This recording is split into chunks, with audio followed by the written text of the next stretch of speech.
Just a show that I have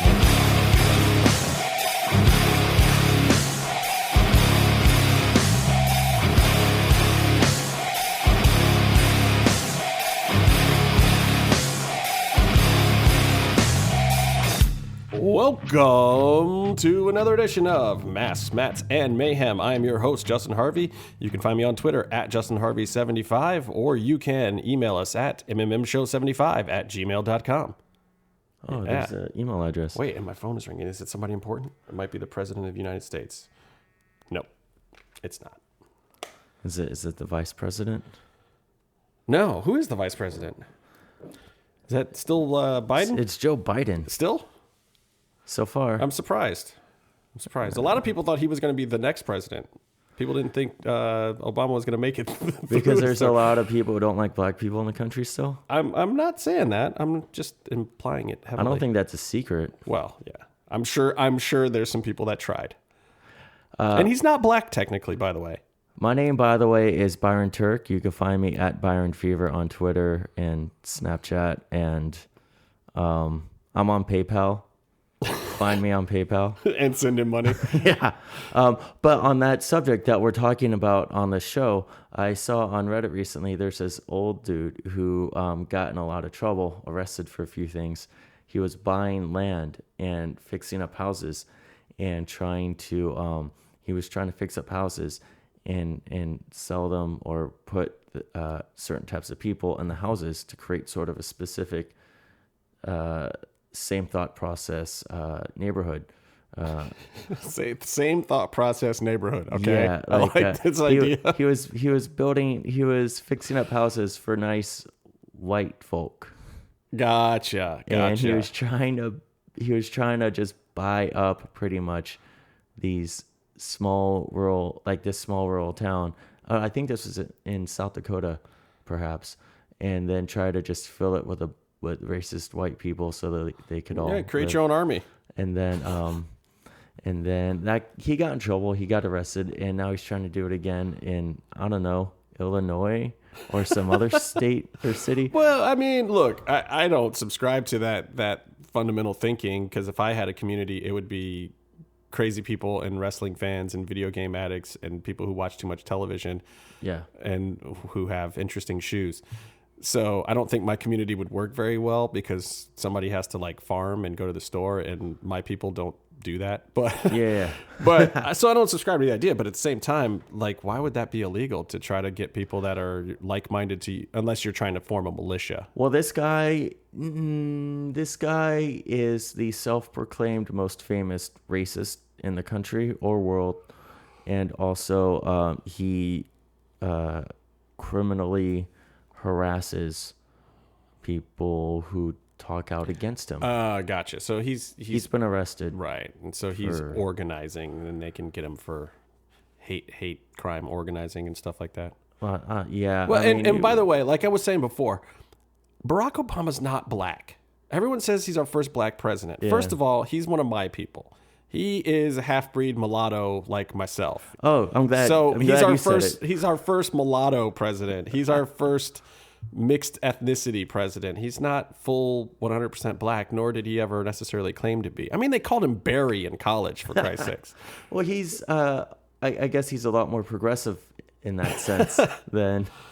I think that he just took the moniker of being first black president because there was more money involved in fundraising for it. But really, he's one of my people. Though I can't say that I like Obamacare much. I don't know why I'm talking about politics, because damn it to hell, the best thing ever happened this week. And normally the best thing ever happens every week, because on Wednesday of almost every week of the year, there's a new Lucha Underground. But that's not the best thing that happened this week, Byron. Do you know what the best thing that happened this week is? I cleaned out my room. Nope. And I vacuumed the That's floor. a good thing, but you're supposed to clean your room. Oh. Just like you're supposed to know how to read. I can read. No. Okay, so. You want to talk about something else? No, see, in the city that I come from, which is a little town called Cleveland, Ohio, there's this thing that happens with sports.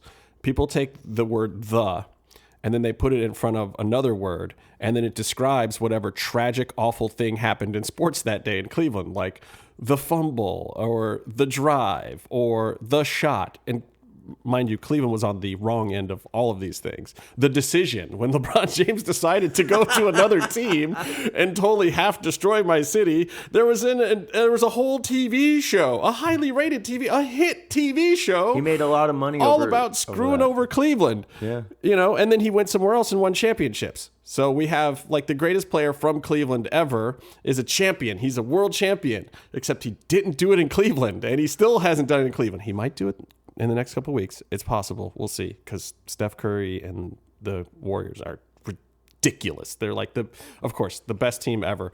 And as a Cleveland sports fan, and even when I like teams that aren't from Cleveland, like I was a huge Utah Jazz fan, and they were awesome when they had Karl Malone and Stockton and all that stuff. And there was this other little team that was in existence at the time called the Chicago Bulls with Michael Jordan. Of course, my other favorite team, even when I pick a team that's not from Cleveland, I can't freaking win. So anyway, 51 years have gone by since Cleveland had a real championship of any kind. And this was in the NFL before it was merged into the big NFL. So before even the first Super Bowl was the last time that Cleveland had a real championship, unless you include indoor soccer, where the Force or the Crunch or whatever the hell they were called won a couple championships in like the 80s or 90s, which I don't really... They had like a parade, and it was like one guy flipping over a Yugo. That was the riot for that championship. Anyway. Indoor soccer, by the way, was awesome. It was like a hockey arena with like fake grass. Yeah, except they needed to add checks. If they had added checks, then it would have been great. Yeah. But they didn't, so it wasn't great. Oh. It was like a couple of guys who were not good enough to play soccer anywhere else in the world playing patty cake with each other, and they called it a professional sport. And no offense to anyone who played in the indoor soccer league, but I didn't find it to exactly be the most compelling professional sport out there. It's like saying, your city won an arena football championship, and that makes you a good sports city. Anyway, that's messed up. Huge drought for Cleveland for ages and ages and ages. And I predicted it last week on this show. I've been saying it for a long time. I said 2 years ago that I thought either Stipe Miocic or Jessica Evil Eye would be the first ones to bring home gold for the city, even before LeBron James. And LeBron wasn't even back in Cleveland at the time, but the speculation was that he was coming back. And I said then that I thought Stipe would get it done first. And holy fucking shit, Stipe Miocic from Cleveland fucking Ohio is the world heavyweight champion of the UFC. Mind blown. We are a city that can set water on fire. This is not a city that has a certain... We lack a certain thing. And we have a lot of pride. And Clevelanders, we all have this undying pride for everything Cleveland. But at the same time, we know deep down that we're never going to win anything. Oh, you have the Drew Carey show. Right, we did. We did have the Drew Carey show. That was a good show. We have a few things. We had Michael Stanley and Drew Carey, and yay! Can I suggest that for the picture for the podcast this week, you post a picture of that dude with the title instead of us? Maybe. He's a handsome fella too. Okay, but so this will tell you something about Cleveland too. So if you guys don't know who Stipe Miocic is, and I'm sure you probably are starting to hear a little bit about him now because he's the freaking world champ. He's gone a little under the radar. He hasn't always been the biggest talker or worker on the microphone or super impressive at press conferences. He started getting a little bit of attention when he jumped up and shouted at Dana White at his previous win before this that I want a title shot and give me a damn title shot. And Dana White, comedically responded at the press conference like, yeah, that guy gets in your face and says he wants a title shot, you give it to him. Obviously, if he wasn't qualified, Dana still wouldn't have given it to him. But he did. He did, and he was almost going to have this fight a little while ago, but then Fabricio needed to heal up from some injuries himself when Cain Velasquez dropped out because Cain was back in the mix there. And the heavyweight title in the UFC, not something that people hold on to for very long. These guys hit super fucking hard. Like all of these dudes, Mark Hunt, Alistair Overeem, Cain Velasquez, Junior Dos Santos, and Fabricio Verdum, who's one of my favorite fighters of all time, by the way. I love Fabricio Verdum. He just happened to be on the wrong side of Cleveland this time. But Stipe Miocic is this guy that, if you don't know about him, he's an active firefighter. Like, this dude was like doing paramedic stuff a couple weeks ago. I listened to Tommy Tohold's podcast, Bushido Talk, and they had him on, and him and John Hackelman talked for like 20 minutes about paramedic procedures, which was hilarious. It's like, this is who this guy is. I mean, he still goes to the firehouse, and it's not a job that's too difficult to train around, so he still does it. But I mean, he's still a fucking firefighter. This guy has a day job still, and he just won the World Heavyweight Championship. And then, Cleveland was so unprepared for this that they can't find the key to the city to even give to him. There was no parade plan. There was like local media, WKYC, and a couple of other news stations showed up and met him at the airport. And they just kind of talked to him a little bit at the airport. And it was like, we're so sad. Cleveland's so fucking sad. Did someone buy him a coffee or something when he landed? Oh, man, I'm sure he's got like free pierogies for life in Cleveland at this point. Like...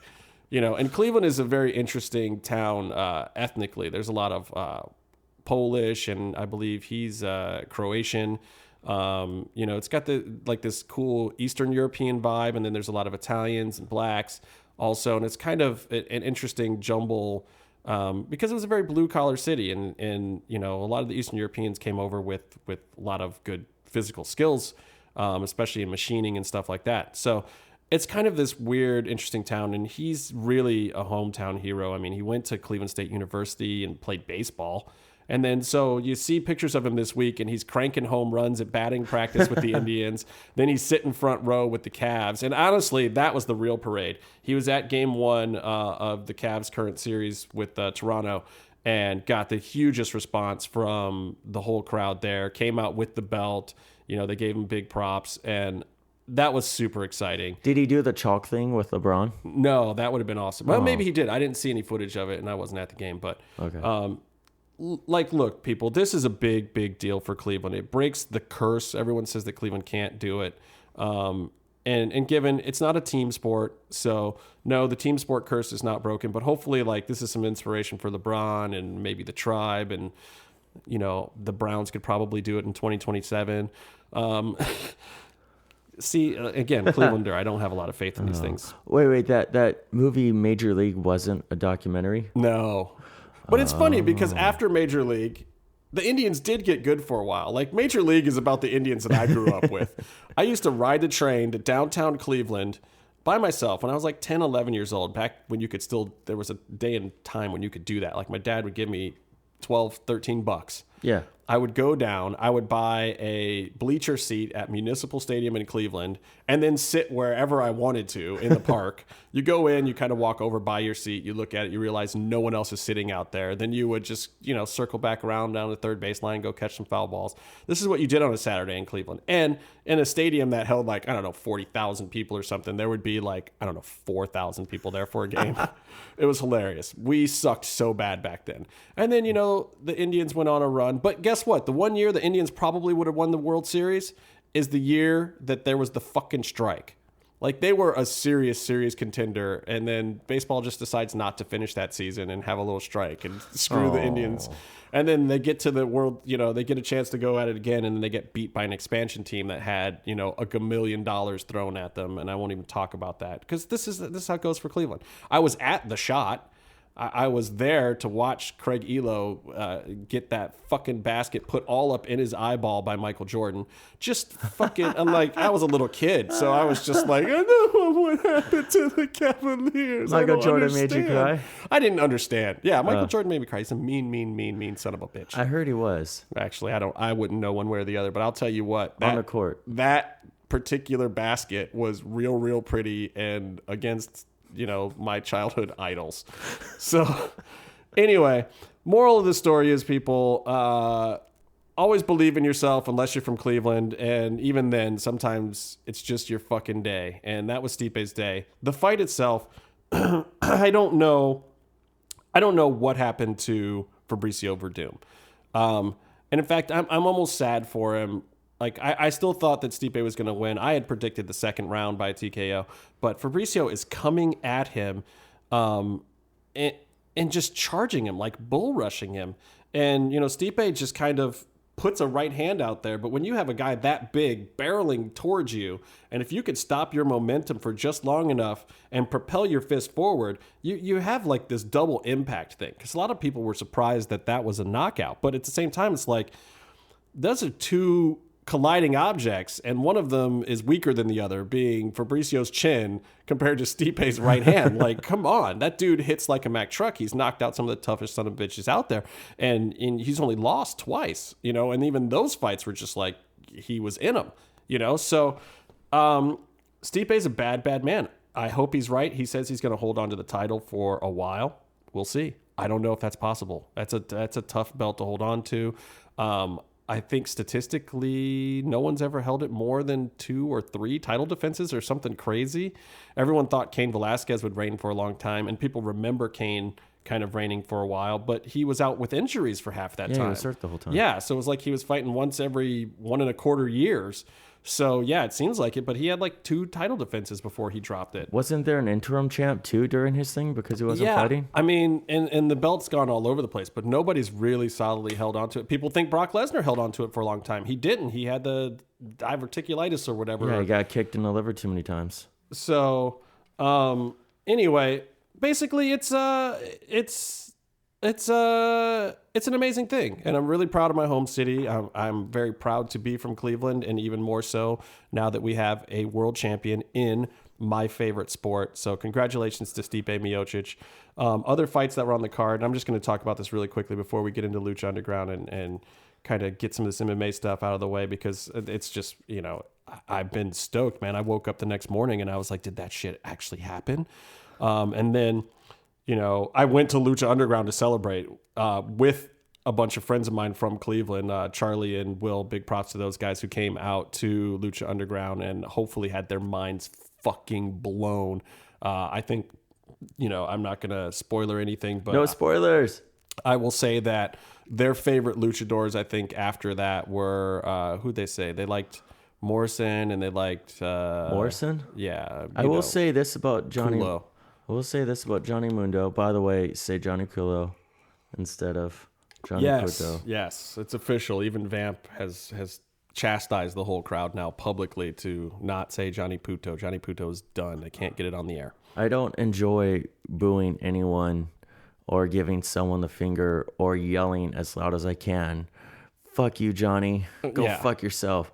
As much as, and also, no one else is named Johnny, as much as Johnny Mundo. It's just, I respect him as a person and as a performer, and I want nothing but pain and misery for him when he's in that ring. He is really, I wish there was more wrestlers like him to a certain extent, guys that have, a physical presence. He's a pretty big guy, in the grand scheme of all the wrestlers in the world out there, he's probably towards the top of the middle size-wise. He's probably not the hugest guy out there, but he's big enough to look He's big enough, but impressive. you see him with Cage, and he looks like a lightweight against Cage. Well, yeah, but I mean, there's other guys out there that you would see Cage next to where you'd be like, Jesus Christ, he's small.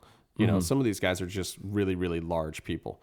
And Cage isn't that tall, but he is wide. He is a fucking brick wall. And just they had fun. Johnny Morrison, I think, in seeing, God, I keep calling him Johnny Morrison. Johnny Mundo. You can call him Johnny Mundo. John Hennigan. Look, it's so funny because I watch a lot of Lucha Underground, and you would think by now that I would stop calling him by his old gimmicks and old names, but I can't do it for some reason. Anyway, it just goes to show you, like, new people coming in can watch that guy and be thoroughly entertained. And it's fun when you're there at the temple with newbies to see just how they react to certain things. Like, they popped hard for the Mac, and you see then a gimmick is really over when somebody who does not watch this shit regularly sees something and could care less, but then they're standing up out of their seat and they're cheering and yelling and having a good time. Well, it's more of the performer, I think.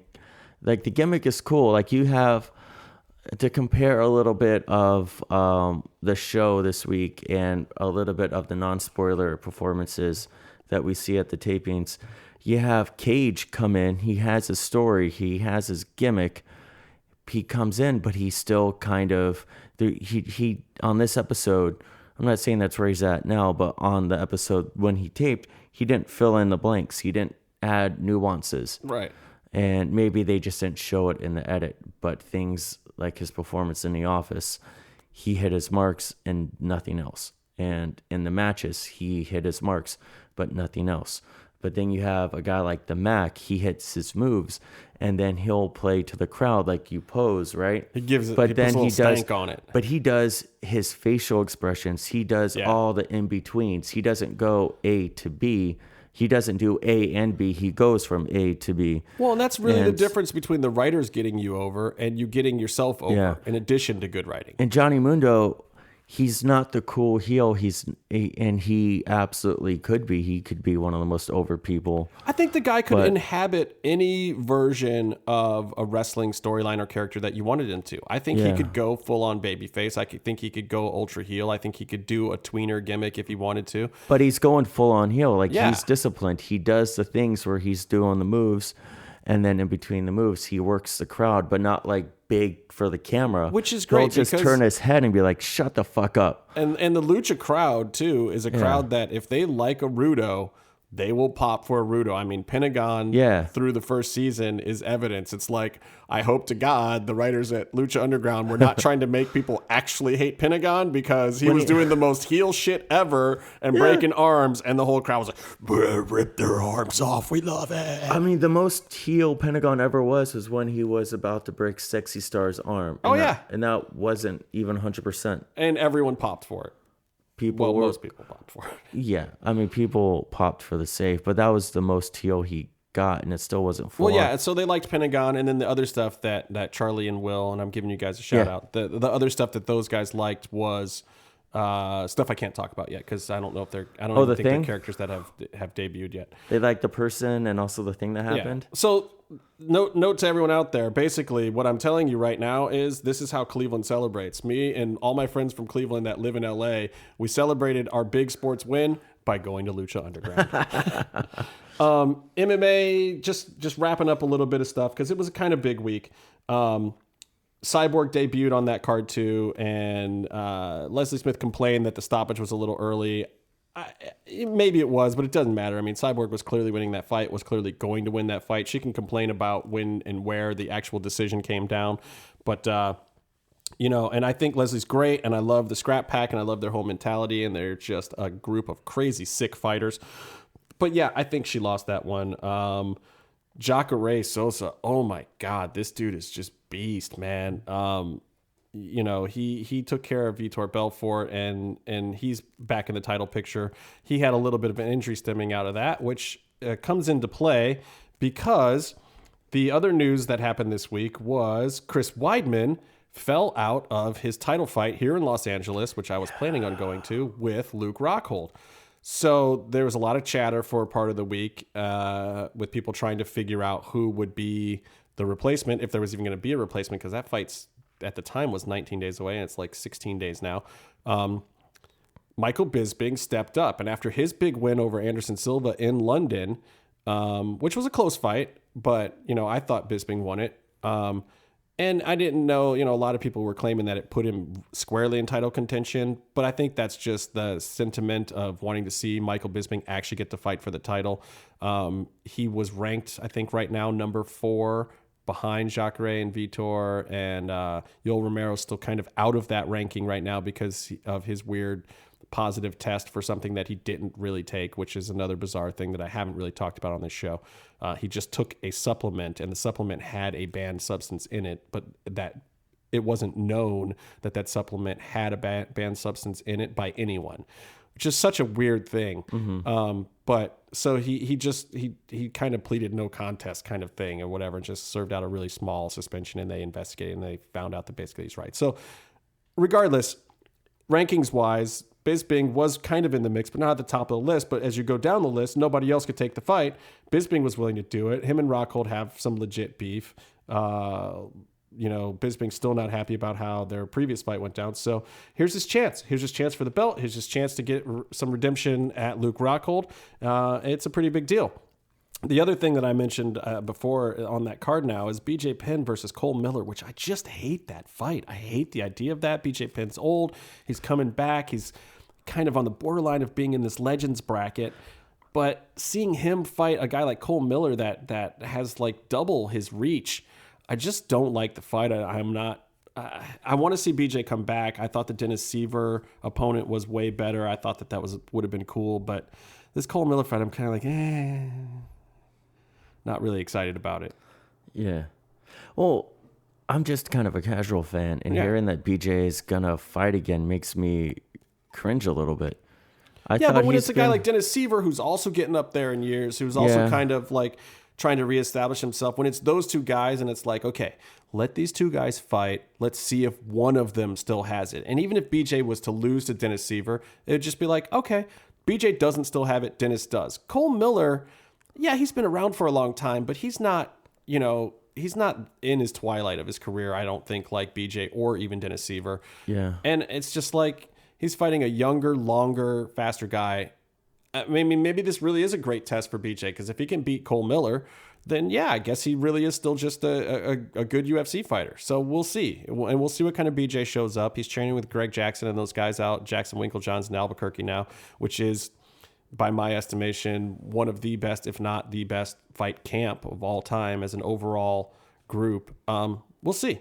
They've done it for other people before. Yeah, but I get going for another paycheck, and if you can, and a guy like him, I think, could probably be real smart about what they're doing. You could go into a fight and not get hurt. Right. You can lose a fight and not get hurt unless you get knocked out real bad.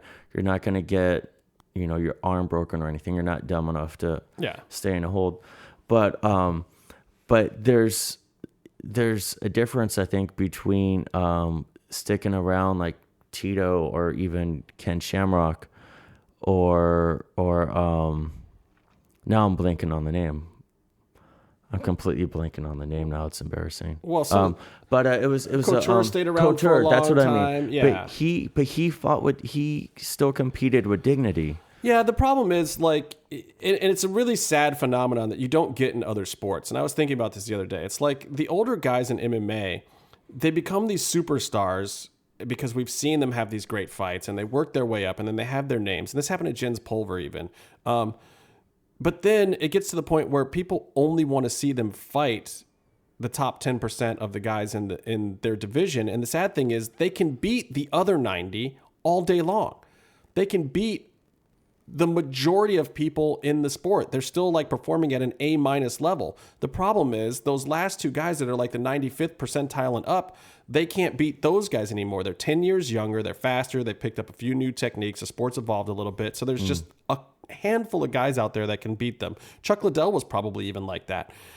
And the problem is the only people anyone wants to see them fight are these guys. Whereas in other sports, it's like you can still have a guy that was a superstar on your team, on a basketball team. I mean, you see these guys stick around forever. Like Nash, like his last couple seasons, he was still getting paid a bunch of money, just doesn't get a ton of minutes.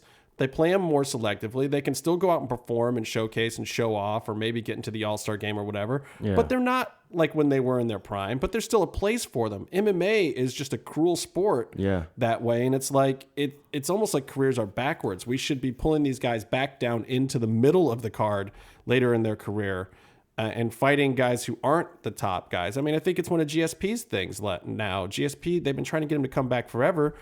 But he said publicly, like, I'm not interested in the title. I don't want a title fight. I want money fights. He doesn't want to fight Robbie Lawler. He wants to fight in the middle of the card. He doesn't want to go out there and have some 5-round fucking war. He wants to do a job, his job.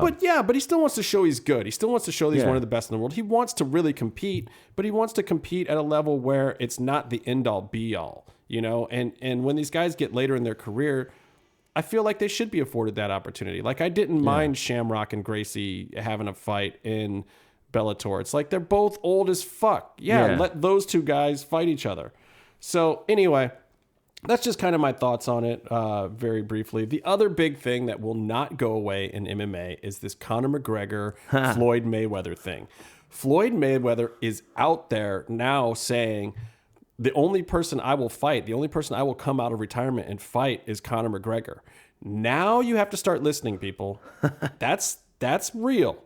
This is the highest paid athlete in the world saying that he wants something.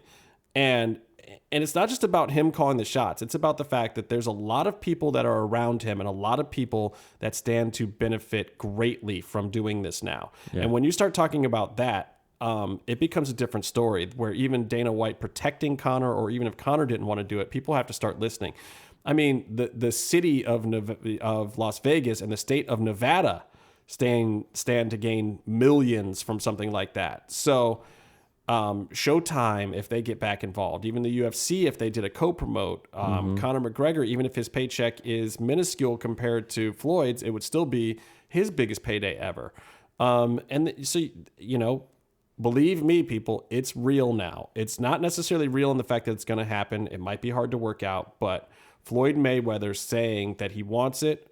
Maybe he's saying that because he wants to silence the Triple G talk. Maybe it is just a work on his part. Maybe he has no real desire, but I think that it makes perfect sense for him. He could beat Conor. It would be a little bit dangerous for him, and just in the fact that any MMA fighter could catch you with a punch. But Floyd's fast and good and knows how to back up. I saw the video of Conor sparring with the boxer guy, and you can see right there, like, if Conor was to fight Floyd Mayweather like that, he would get knocked out. He would get, like, Floyd would actually get a knockout for a change. Because, he had his hands low and he was circling weird. He was MMA boxing. It's a different thing.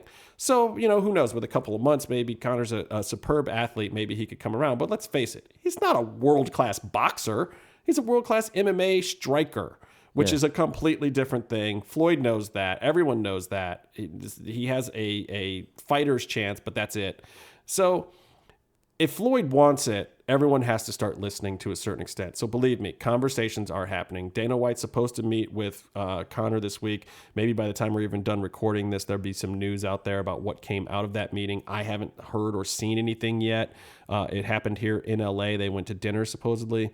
And I don't know that they'll make any public announcement yet because they're probably working the backstage politics of it all. But Dana has been dropping fight announcements all week. So we'll see. That's the world of MMA. It's crazy, crazy, crazy right now. It's really fun to watch. And by the way, I don't consider myself an MMA journalist, but I consider myself an MMA fan. I happen to know a lot of stuff because I'm just paying attention to a lot of it. But, I had some people coming at me like I was an MMA journalist. I don't claim to be an MMA journalist. I don't claim to be a wrestling journalist necessarily. We're fans. We love doing this stuff, and we're entertainers for the most part too. We want to entertain people that listen to the show, give you fun stuff to think about, talk about some stuff that's out there in the wind. Maybe you've heard about it, maybe you haven't. But please don't think that I'm trying to break stories or anything like that. Like, we're just...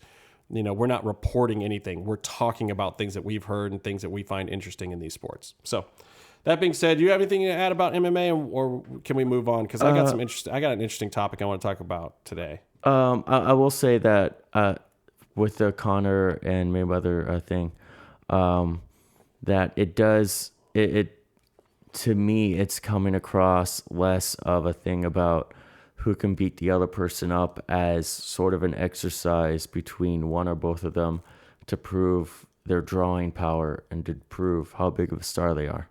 Like, I think that what's going to bring them into this fight isn't the sport aspect of it. It's to show so Conor can go, I'm bigger than the UFC, or I'm bigger than anyone else. Right. Look at, like, he may make... But that's probably why UFC doesn't want to do it. They're afraid, and they have been always, of letting the sport get out of control. They don't want the sport to turn into boxing. I wouldn't say that the UFC is necessarily being greedy doing that. I've seen a lot of people say that. I think it's more the fact that, it's built on martial arts. There's a different system of honor. Some of that system of honor within martial arts has done a disservice to fighters paycheck-wise, but at the same time, letting it get too far into the single fighter individual self-promotion level would also equally do a disservice the other direction. So I think the UFC has been very wisely doing certain things. Like, they've let Conor run wild. They let Conor conduct his own press conferences and do certain things. It was good for business. But if you let it get too far, I could see it being an issue. And clearly, with them taking them off of UFC 200, they're making a conscious effort to try to curtail certain things so that there's not this flood of guys who think they're bigger than the sport. They want the sport to be the big thing, not the individual stars. And that's probably smart too, because they had a lot of big stars a few years ago, and everyone said the UFC was going to die when they all left, when Chuck left and GSP left. And it was like, oh, there's no stars left. Look, guess what? There's stars again. And part of the reason why there's stars is because the UFC itself is the biggest star. And that's just They smart. guarantee the quality of the product. Yeah. And, it also has other things that boxing doesn't have, like complete cards. Like, I was really interested in that Cummins-Nogueira fight. That was the headline fight on the prelims of the prelims. Yeah. And it was a good fight. Pat Cummins could have won that thing. Didn't, but could have won. They need the good lower card or upper card. Well, yeah, but... Whichever one it was. Lower Like card. they need the prelim fights because you never know when one of their advertised fights, one of their main events will stop short. And Exactly. then next thing you know, your main event time is being filled by the replays of the prelim fights. And when was the last time you watched boxing? Like, okay, Mayweather-Pacquiao. Somebody tell me 3 fights that were on the undercard. You can't do it. Maybe you could say one. Maybe you could say the one right before the main event. But nobody cares about the undercard of boxing. And it's a shame because a lot of times there's great fights there too, just like the UFC. But at the same time, it's just a different thing. But you wouldn't dare like step on Mayweather's toes by advertising it as someone else's night. Right. You would never say that there's a co-main event. Yeah. But there wouldn't be. I will say Mayweather going up against MMA guy, that's kind of what the fight with Conor would be. It's Mayweather fighting an MMA guy. Right. It's a special attraction. And for Conor being the guy though is a big deal, but he's still just the MMA guy that Mayweather's fighting. Yeah. But after the fight, he gets to point at the gate of that and go, I was part of the biggest draw in the whole, Well, more he'll than be able one to say, business. regardless of what the numbers come out with, Conor will be able to say he was the biggest drawing MMA guy ever.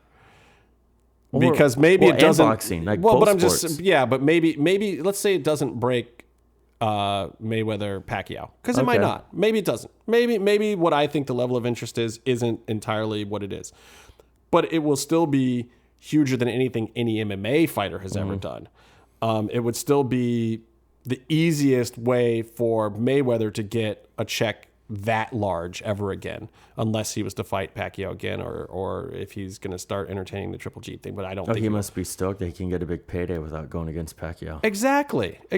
And that's why it really makes sense after that. I mean, a year ago at this time, Floyd Mayweather was sitting around saying he didn't know who Conor was. And they started going back and forth. And I think he didn't at the time. I really think maybe he didn't. And I think after that, he started looking at this guy like, who is this guy that reporters are starting to ask me about and whatever? And I think he saw some of those press conferences and he was probably like, oh shit, me and this kid could talk up a fight.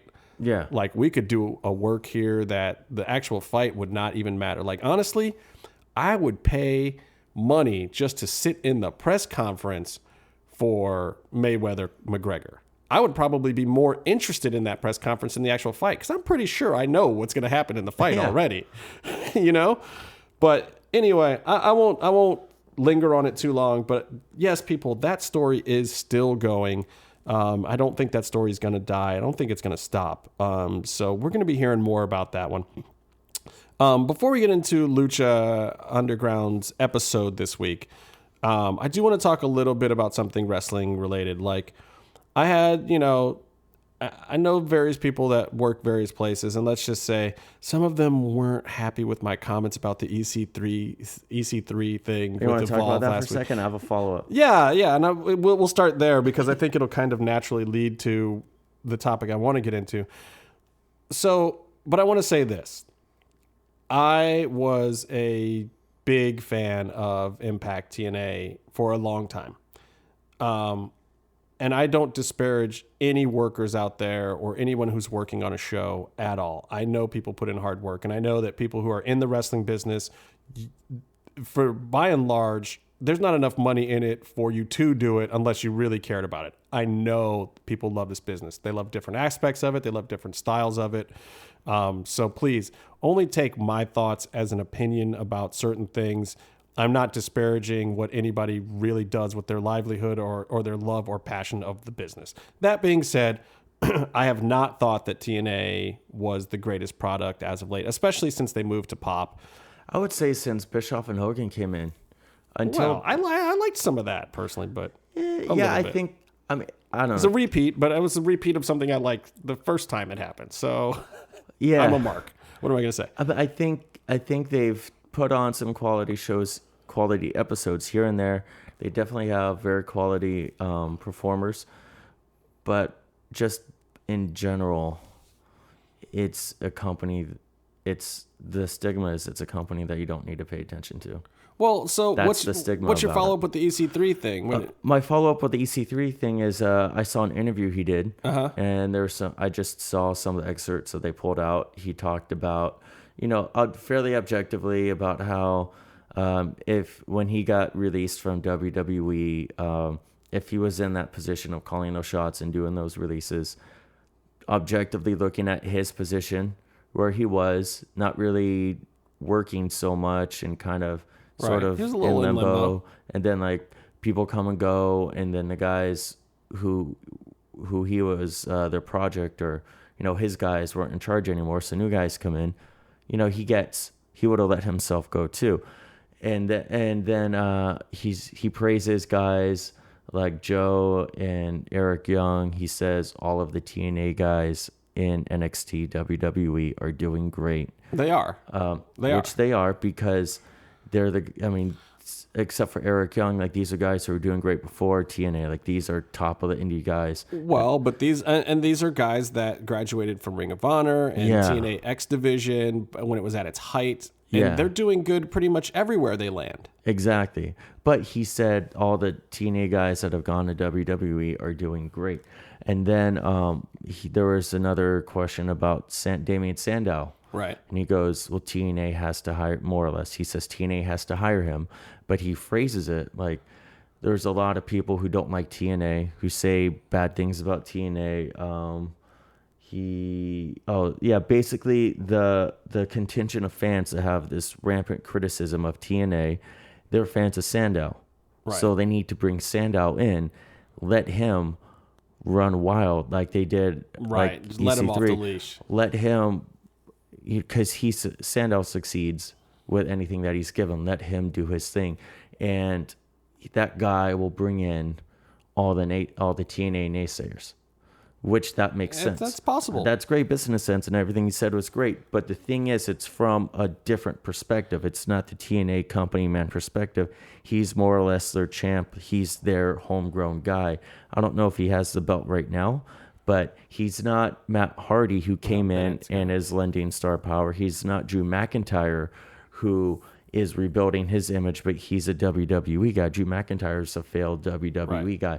EC3 made his gimmick, made his name, proved his worth in TNA. Well, but now is it not time for him to test the waters of what that worth has garnered him? Well, you look at how successful. I mean, isn't that why he's saying things like, "Oh, well, I don't blame them for letting me go"? Right. Because I'm here to tell you, 2 weeks after he got let go, he certainly wasn't singing that song. Yeah. And maybe he thought that it made sense at the time too, but for his business, he goes to TNA and does the obligatory shoot promo to get on the radar. He should be holding that company line still if he's the TNA guy. If he's representing, hey, AJ Styles isn't here. We don't need him. We made a new AJ Styles. We made a new TNA guy. Right. Well, and honestly, every one of these guys should be in business for themselves to a certain extent. You got to be careful what toes you step on, but at the same time, you got to protect yourself. It's the same with these MMA fighters. It's the same with these wrestlers. And with wrestling, it's very political. He still has to work. I'm sure he still has to work indies, and he still has to work his ass off booking wise, right, to make the caliber of living as a champ that he is now. Well, so let me say this, because let me get to the question that I have this week, which is, in light of the fact that he is in a position of trying to kind of examine his worth, and I see him out here doing these shoots and doing the Evolve stuff. EC3 kind of started this thinking, and then I saw Dave Meltzer posted this post of, what do you think is the second number 2? And I said, well, that's an interesting question. What is the number 2 wrestling company right now in the U.S. market? And let's start by talking about TNA a little bit, because they should be the obvious and easy answer, shouldn't they? I think they should. I think when you look at that question, you have to really boil it down to a very simple way to judge it. And I think you don't look at what has the best in ring, what has the best stars. I mean, what has the best in ring, best stories, best looking show. You do who has the most casually known, highest recognized stars. Who has the most impact? Well, I mean, does TNA not have the most impact at this point in time? Their show's called Impact, but I dare you to find a show that doesn't actually use the word impact in their programming. Well, true. I think you got to look at those people who are wrestling fans who live their lives. They don't go on the internet all the time. And, a show comes into town, and it could be like a meet and greet and then a wrestling show, and they want to go and they want to see someone. Right. And so I know people who are all about TNA. For what reason, though? I mean, are they there to see Lashley, or are they there to see the Hardys? What is the draw? I mean, I don't even know who's still around right now. I hear like they're re-signing people, and like they're mid-carders or whatever. I don't know how TNA's even re-signing anyone. I mean, Maria Kanellis is the most over person in TNA to me, because I have seen her whole career, and I like the segments that they book her in right now. But she's not even, that great as a personality. But I wouldn't judge it based on like today, who's hired today. But I think TNA as a company, as a brand, they have had they're the number 2 roster as far as star power, whereas maybe Kurt Angle isn't going to give you all these great matches for a long period of time without breaking down.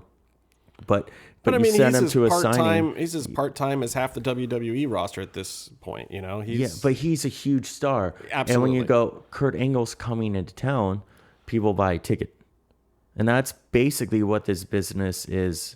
His success is built upon or judged upon in this business. Do you sell tickets? TNA had Angle, they had Jeff Hardy, they had Sting. Well, and but I'll say this, okay, Matt and Jeff Hardy, they're working this Willow angle right now. It's interesting. Yeah. If it was coming to town, I'd probably go see it. So I agree with you on that point. I'd go see, Lashley. I'd go see EC3 at this point. I think he's over enough. There's a few guys in there that I think are draws, but at the same time, nothing that happens within those storylines is really going to pop me that much. It's not anything that I'm going to be like over the moon about. I think it's a different question. I think that's what is your favorite. What is your second favorite show? But then I look at these things too, and I want to get into talking about some of these other companies too. Like, you've got we have to throw Ring of Honor in there almost immediately, because Ring of Honor. Again, talking about especially former TNA stars, you've got Jay Lethal over there, and you've got Kazarian, and a bunch of the old X Division guys are basically leading the charge over there. Pretty much anyone who's really good and dedicated to the craft, but not signed to WWE and now to TNA, because TNA cut the strings. This is why I can't give it to Ring of Honor. Like, a ton of people I've seen on the internet think that Ring of Honor is the number 2 company. Here's my argument against Ring of Honor. The television distribution is willy-nilly crazy now. They've got, what are they, Sinclair Group or whatever? They're basically a syndication company. They run in local markets at different times in every city. They're doing it like, they used to do Xena Warrior Princess or old Star Trek shows or whatever. It's a syndicated show. So it just gets a local buy on like a local UHF station. Some places it's in the middle of the night, or it's on whatever the CW affiliate is. And then maybe they get a primetime Saturday night slot just because CW doesn't have weekend programming. But you don't see a commercial for it. And it's like they were on DirecTV for a hot minute. They were on, it was a pop? Access or no, it was American. They were on the TNA It was HDNet. It was HDNet. Yeah. So it was, I mean, like, they've had a few real TV runs, but that stuff's all expired. And the production value is was very public access. Yeah, and so now they've got, they're doing the IPPV kind of model, and and I watched it. Yeah, I watched Global Wars the other day, but at the same time, I can barely remember what happened. Yeah. Sure, Bullet Club's over. Great. Jay Lethal had a great match. whatever. It's just like, but at the same time, it's, I respect the work. I love it. I think part of the gimmick of the actual Ring of Honor thing, the trying to play the more straight-laced technical side of things, I think that's over with. And the biggest problem I see in Ring of Honor right now is they can't get a backstage promo to make anything happen. It's like, I get it, guys. I get it. Certainly as a backlash to what a lot of WWE was doing, just seeing Ring of Honor where it was straight work was interesting. When they first kind of came up with that gimmick, I thought it was really compelling of, you go in, you shake hands before your match, you go out there, you put on a good match, maybe somebody does a little bit of heel tactics or they break one of the honor code rules to get a little bit of heel heat. Yeah. But at the same time, it's really about respecting each other's work. You want a good guy and a bad guy, and you go in there and you put it all out there, and it's just about the match. That worked for a long time. I mean, it made a star out of CM Punk and a lot of these other guys. But CM Punk wasn't like that. Well, I know, but I'm just saying that saying that the functionality of that idea. But you have that, and then when you have a guy like CM Punk, you have a guy like Bryan Danielson. Those guys stand out all that much. Like, right. is their work rate? It's their work rate, but I mean, in a pure work show, that is what should be getting you over, not whether you're heel or face. But they have that much beyond just the work rate, right? And they had charisma and some other things going in their favor too. Yeah. So. But my problem is I feel like that has run its course, because now how do you make a heel in their promotion? How do you get a face in that promotion? It's like, it's so arbitrary to a certain extent. And then you're bringing in a bunch of guys from Japan, which is great. I love watching the Japan guys. I love seeing that. But at the same time, you're purely watching that if you're a mark who likes work rate in a match. That's why you're watching it. You're not looking at the bigger levels of, for Christ's sakes, none of us would be watching wrestling right now if in the 80s it had really been based on work rate. Yeah. Oh. Like, come on. I mean, there was guys who could work, but like, look, all the guys we popped for when we were kids, Savage, Hogan, I don't even think any of us knew what work rate was until Mr. Perfect came around. And it was just like, none of those guys were doing amazing work. They were dropping legs and throwing, really sloppy lariats and stuff. I mean, it wasn't... Well, in a way, they were doing really great work because they were able to get that emotional response. And that's what I'm saying. And that's what I feel like Ring of Honor That's going to tie into something I have to say about Lucha later as well. Okay. Well, when we get there. But you got TNA, you got Ring of Honor. Let me talk about Evolve quickly. Like, Evolve is another problem for Ring of Honor, I feel like, because Evolve very quickly is getting themselves on the same level. And I know it's one of the guys that used to be involved in Ring of Honor is doing it. That hurts Ring of Honor. Is that Gabe? Yeah. Oh. Yeah. Yeah. So, but the whole thing is they're doing their tie-ins with Asia. They're doing a lot of what Ring of Honor did, except they're not trying to stick with the stale honor code system. They're trying to heat it up a little bit. Things like EC3 coming in and doing this, cutting the shoot, quote unquote, promo.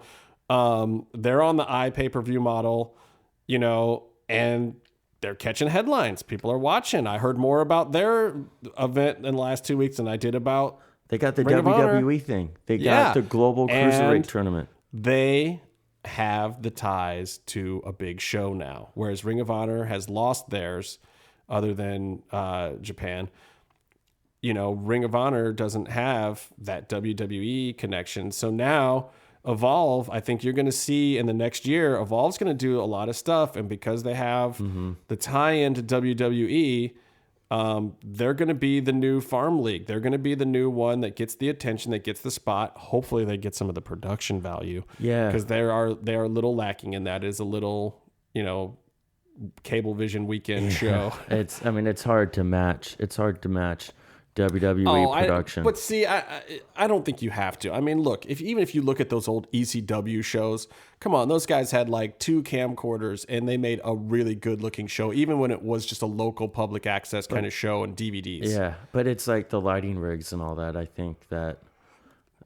Well, they need to put a little money back into it now. Yeah. I hope they made some money off of their pay-per-views, because they need a little bit of a budget there, because I think they could be they're not number 2. I'm not saying Evolve is number 2, people. What I'm saying is they are a contender to be number 2 very quickly if TNA fucks up or if Ring of Honor can't find a way to stay ahead of them.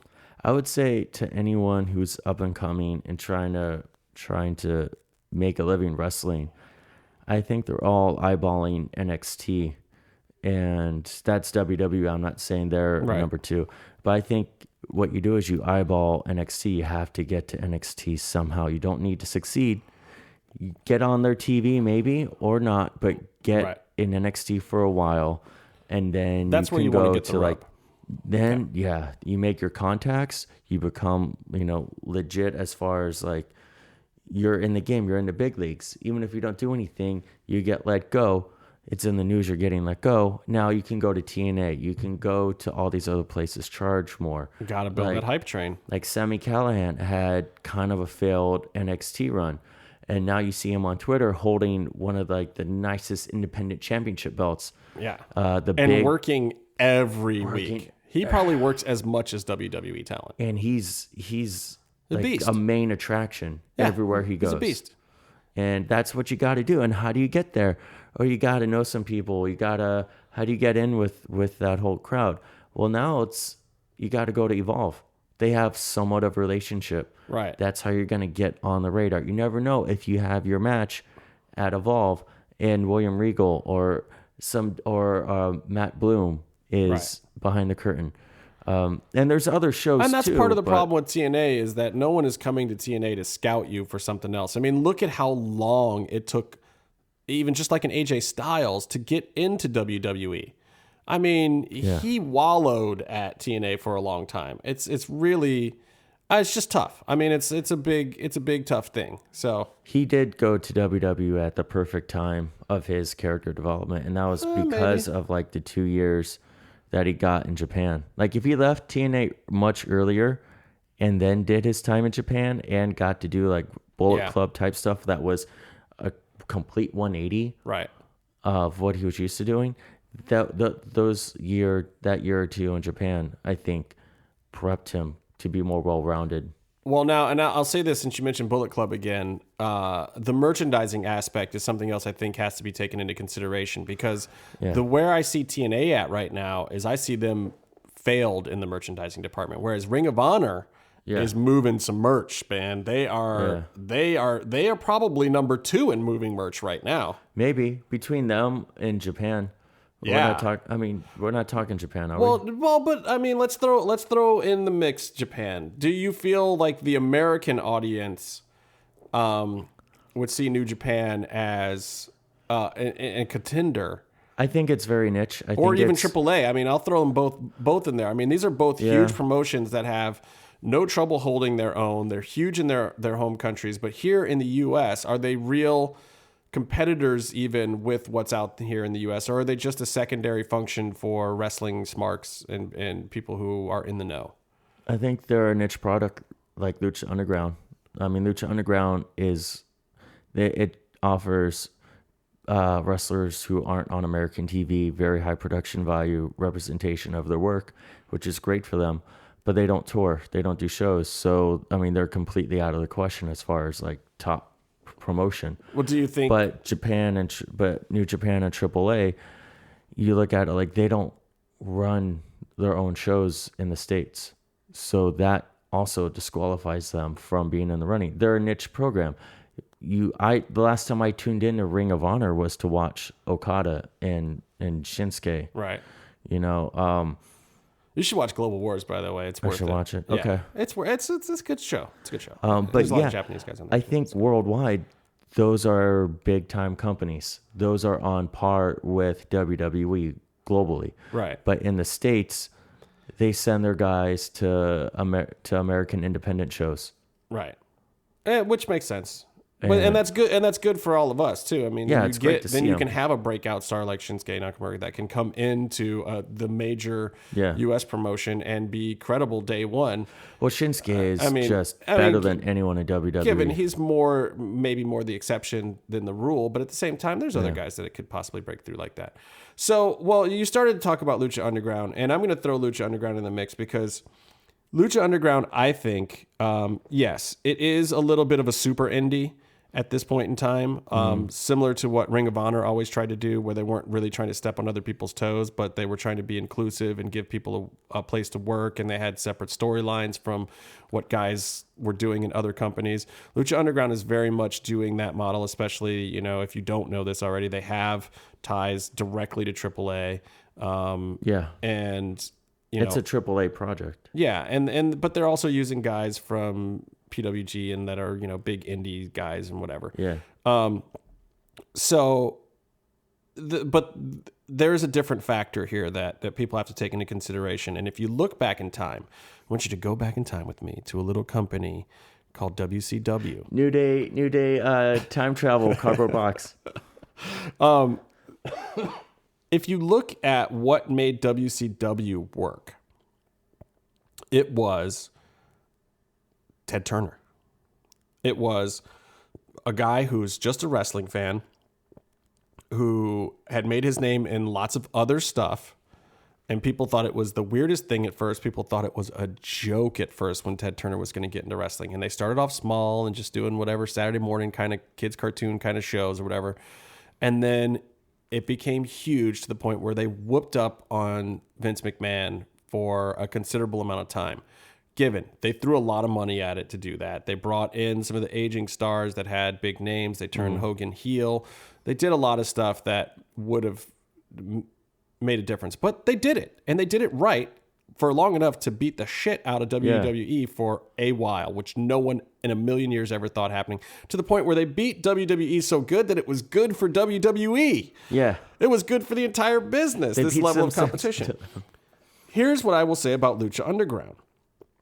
You've got the Burnett machine and the Rodriguez machine that are behind Lucha Underground, and AAA, who, as you said, doesn't really run their own shows in the States. Now, if these three companies can stay on the same page together, that is a force to be reckoned with, because there's certain things that could propel something like Lucha Underground way further.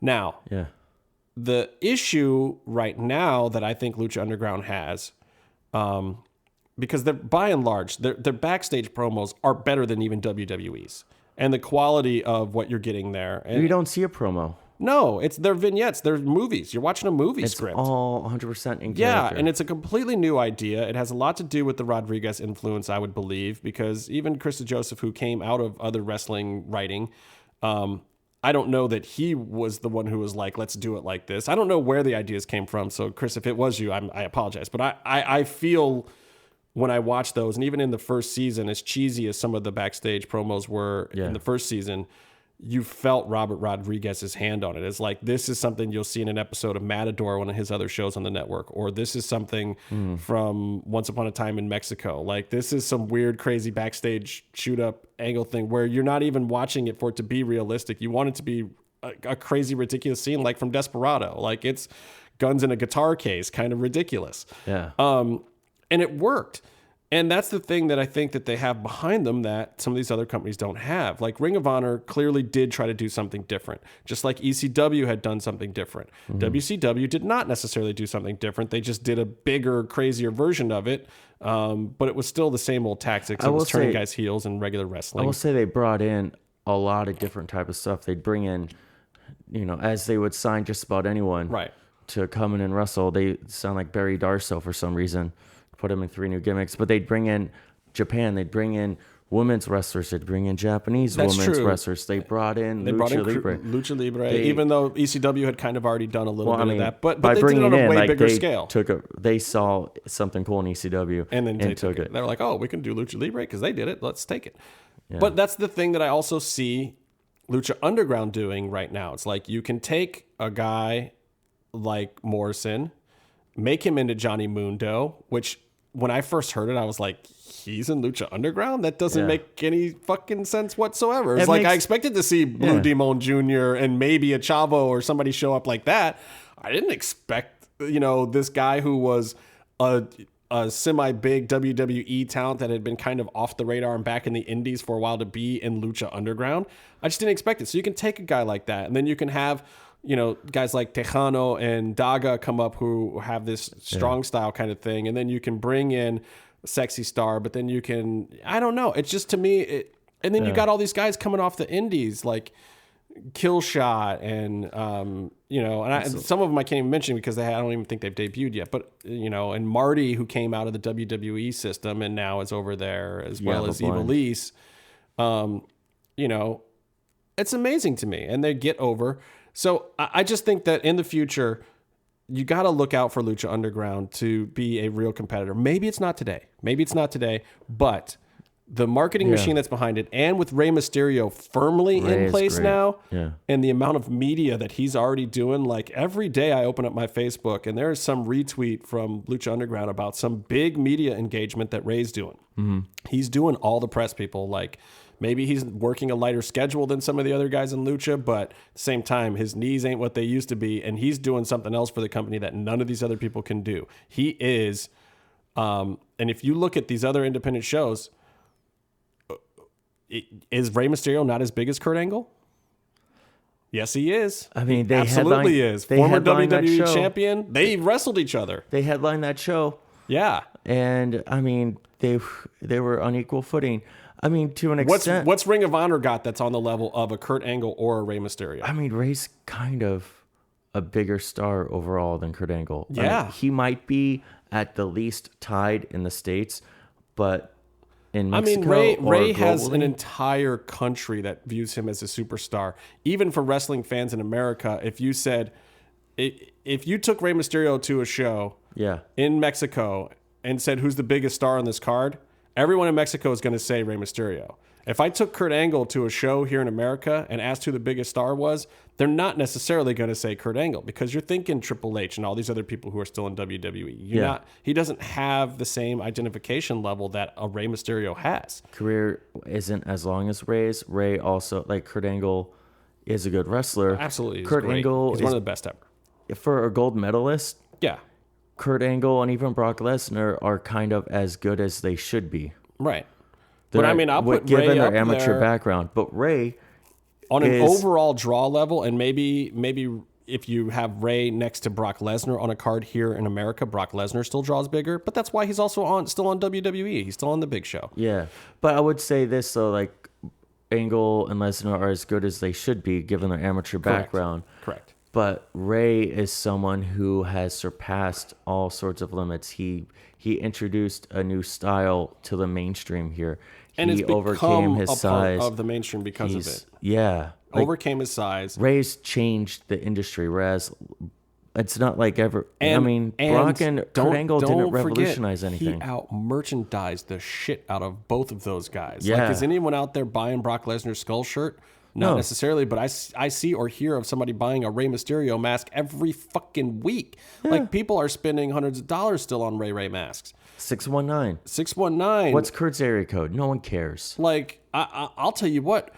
Lucha needs to get on the ball and sign up some exclusive deal with Rey and just start releasing a hell of a lot more of his merchandise ASAP. Like, I think they're sleeping on, because they're such a TV show and they're run by TV show people. I think that Lucha does sleep on some of the other aspects. I think after the Austin Warfare thing, they were all like, damn, should we be running house shows? Because it was so successful on a certain level. But then at the same time, it's like, exposure wise, we're going to do these things as if they're upfronts or TV things, sort of stuff. Yeah. But coming from the whole, they have to do everything as a TV show. And with, we're talking about touring, they have to figure out as a TV show how to put the TV show on the road instead of a wrestling show. Trying to put matches. I mean, I liked what they did with Austin Warfare. Run a dark show, like keep your TV, and maybe just go out there and kind of a Parade of Stars thing when you go on the road. They kind of do that though. Like you go see PWG or Ring of Honor or these shows, any show in Chicago or wherever that will pony up the money. You see your AAA / Lucha Underground match, which is going to be Pentagon, Drago, Aerostar, Phoenix. Yeah, because those guys work every weekend. It's so awesome that they can go back to the old days of taking the one match on the road. Now, do you see a time where Lucha is not that anymore, where Lucha puts these guys under more exclusive contracts like Ring of Honor did for a while, try to do, and Evolve may try to do at some point in time? It'd have to make sense money-wise. You'd have to pay them. Just like Well, I mean, when Ray you is pretty firmly established there. I Yeah. mean, he might go do AAA too, but there's that crossover between those two. Ray is probably making a ton of money Just to as sit. well. Yeah, but and he's doing all this promotional stuff. yeah, I mean, he's working overtime for them. Right. But as a TV show, with the merch, that is also what makes them sort of small beans. They need to be able to sell more merch. They can't sell Pentagon shirt. They can't sell AAA character shirt, really. Maybe Sexy Star, but they sell their own character stuff. They sell a few Lucha Underground shirts, but they need to be able to market their stuff more. But also, as a TV I think show, that stuff's coming. I think when you hear these rumors about going to Hulu or Netflix, and I think that's also a game changer. When you hear the talk of maybe a video game, I don't think that they're not thinking about the merchandising stuff. I just think that part of the machine hasn't gotten bigger yet with Lucha Underground. It's secondary in the development. It is, because, I mean, again, this is a company basically run by Robert Rodriguez and Mark Burnett, and the people that are directly underneath them being, Eric Van Wagenen, who's day-to-day on the show, and Krista Joseph and these guys. Also, again, television guys. They're not necessarily marketing guys. They're not like a Vince McMahon or somebody like that. There is no Vince McMahon in Lucha Underground yet. Maybe the guys up from AAA that have been helping out, but at the same time, they're trying to monetize it back to AAA down there. So maybe that's what Lucha needs. Maybe Lucha needs somebody who's in-house that's more about the wrestling business, that stays out of the book. Mm-hmm. And that's the trick, because the book at Lucha is fine. Nobody needs to change how this thing's being booked. Nobody needs to change how the show's being run. And maybe merchandising and stuff like that starts to screw with that, because you see, let's be honest, why did Rey Mysterio ever get the belt in WWE? Fucking merchandise. Because 130%, it was the merchandise. Yes, he was a nice guy. Everybody liked him. He did great work. But I guarantee you, nobody sitting back in corporate at WWE was like, hey, let's put the belt on the little guy because we like him. They were like, let's put the belt on the little guy because we're going to sell 70% more of these fucking masks and these Ray shirts, and this 619 thing is through the roof. And Lucha, like with the whole Ray and selling his masks and how they have predominantly masked roster, they could be selling low-end masks, even ones that fall apart if you wear them for 2 weeks. Yeah, they've sold a few of them, and they all sell out. If they should be selling them. They should be selling everything that they can. I don't even have one, because every time I went to buy one, I'm not a guy that wants to spend $200 on a real wrestler's mask. I'll buy the $20 one because I'm not going to really wear it. I'm just going to put it on my wall anyway. But every time I've gone, they're sold out. They're gone. They're done. And WWE sells stuff like they'll sell replica titles, and then they'll sell the replica nameplates. Right. So you can buy your RKO nameplate to put on the belt that you bought, all that stuff. But I think that's where the TV show comes in. That's where you need to have some discretion over what merch you sell, because I don't think you want to have replica Lucha Underground championship belts.